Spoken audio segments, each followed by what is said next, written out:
Good morning students. আজকে নিয়ে চলে এসেছি তোমাদের ইংলিশ গ্রামারের পেজ নাম্বার 52 এর পড়া।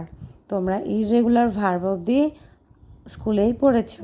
আজ আমরা এই ভার্বের ফরমেশনগুলি তিনটে ফর্ম মানে প্রেজেন্ট ফর্ম, পাস্ট ফর্ম এবং পাস্ট পার্টিসিপল ফর্মগুলি পড়ব। আমি যেভাবে পড়ছি তোমরা বাড়িতে একটু মন দিয়ে চেষ্টা করবে, দেখবে তোমরা খুব ভালোভাবে মুখস্থ করতে পারছো। আজ আমরা এই পাতার 52 পেজে যতটুকু আছে এটি পড়ব। চলো, প্রেজেন্ট ফর্মে দেখো প্রথমেই আছে অ্যাম। অ্যাম মানে তোমরা জানো হই। ইজ মানে হচ্ছে হয় বা আছে। এই অ্যাম বা ইজ থাকলে পাস্ট ফর্মে হবে ওয়াজ এবং পাস্ট পার্টিসিপল ফর্মে হয়ে যায় বিন।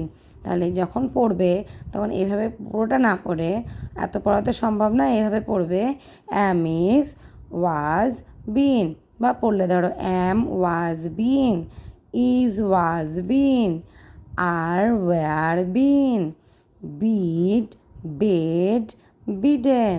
তিনটে ফর্ম একবারে পড়বে, মানে কেটে কেটে পড়বে কিন্তু টানা পড়বে। বিড মানে হচ্ছে অনুমতি দেওয়া, বিআইডি বিড, বিড মানে অনুমতি দেওয়া, বিএডিই বেড, বেড মানে অনুমতি দিয়েছিল, এটা হচ্ছে পাস্ট পার্টিসিপল ফর্ম, এটা বিডেন।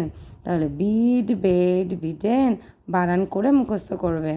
ব্রেক, ব্রেক মানে ভেঙে ফেলা, break broke broken, come came come, do did done, drink drank drunk, eat ate eaten, fly flew flown, get got gotten বা got, give gave given, know knew known, run ran run, sit sat sat, take took taken, write wrote written, go went gone, bring brought brought।